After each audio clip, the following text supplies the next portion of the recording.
Hey, my name is Todd Bigelow. I've been a freelance photographer based in Los Angeles for 30 years. I'm an adjunct professor and a soon-to-be author on a book on freelance business practices for photographers.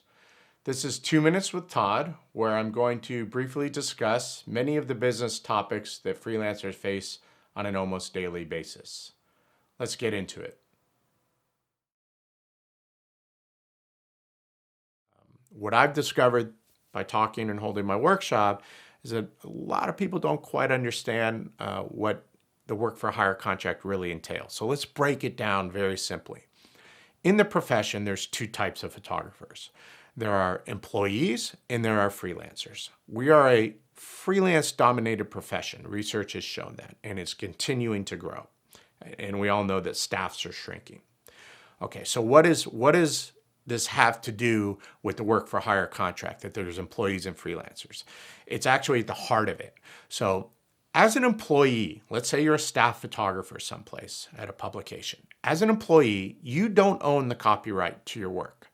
What you do get in return for not owning that copyright and your employer owning the images is you get a regular paycheck. You get health benefits. You get perhaps retirement benefits.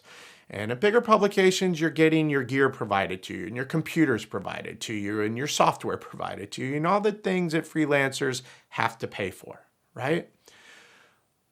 As a freelancer, you do not get a salary. You do not get retirement benefits. You do not get health benefits. You do not get your gear provided to you or your computers provided to you.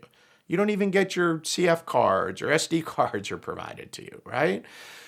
That's what you have to do on your own. You have to provide those things so that you can do your job. What you do get as a freelancer is a copyright to your images. That's built into the US copyright law. You, as a freelancer, as an independent photographer, own your images, unless you sign that ownership away in a written instrument.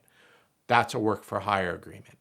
So what publications do, not just publications, but definitely publications and media organizations, they issue work for hire contracts too often, in my opinion, to freelancers, thereby stipulating to them, if you sign this agreement, which in most cases you have to agree to a contract before you can begin freelancing for them, you will transfer your copyright to that publication, to that client. You, in exchange, do not get the salary, the benefits, the retirement, the gear, or anything. So really, when you look at it in its most naked form, the client is getting the best of both worlds. They're going to own your copyright, but they're not going to treat you as a real employee and provide you all those benefits of an employee. So the work for hire agreement, give it some thought when you see it. It has to be in a written instrument. It will appear in a clause in a photo contract, and they will stipulate that including the copyright will be transferred to the client. So give it some thought before you agree to it.